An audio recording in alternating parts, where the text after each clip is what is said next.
আওয়ামী লীগ যখন সক্ষমতায় আসে, লতিফ সিদ্দিকী যখন এমপি, সোহেল হাজারী উপজেলা চেয়ারম্যান, সাথে সাথে গোলামকে নির্মমভাবে হত্যা করা হয়েছিল, নজরুলকে হত্যা করা হয়েছিল।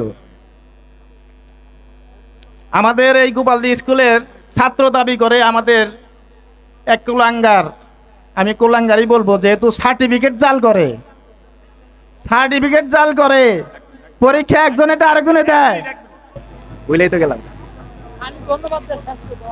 আজকের এই সভায় আমি বলতে চাই, এই গোপালদিঘি স্কুলে 17 বছর যাবত কুদরত এলাহি নামে একজন সভাপতি ছিল। সেই সভাপতি 35 লক্ষ টাকা আত্মসাৎ করেছে। আমরা এই সভার মাধ্যমে এর বিচার চাই। এই বলেই পাইগড়া ইউনিয়নের সকল জনগণ সহ এলাকার সকল জনগণকে শুভেচ্ছা জানিয়ে আমি আর একটি কথা বলবো, আপনারা হুঁশিয়ার থাকবেন।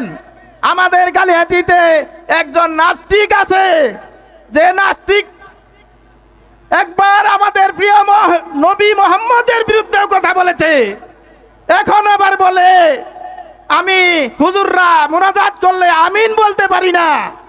এই নাস্তিক সম্পর্কে আপনারা হুঁশিয়ার থাকবেন।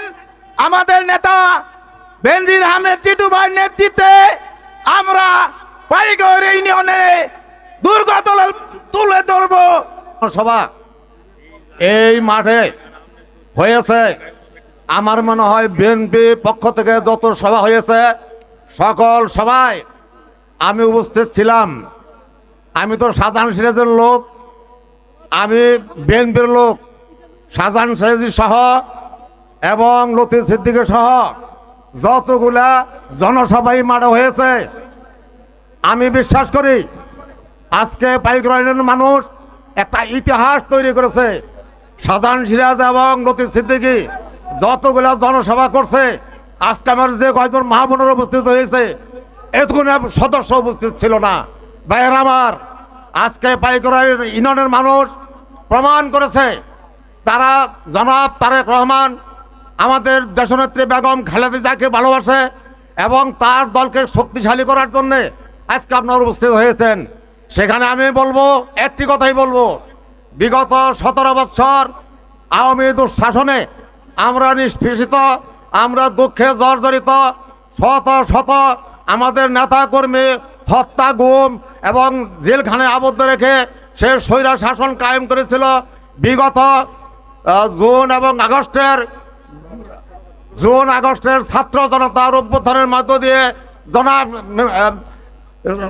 স্বৈরা শাসক শেখ হাসিনা বাংলাদেশ থেকে পলায়ন করেছে। আমি আপনাদের কাছে আশা রাখবো এবং বিশ্বাস করব, কোনো দিন জানি শেখ হাসিনা এবং আওয়ামী লীগ এই দেশে আর কোনো মিটিং মিছিল করতে পারে না।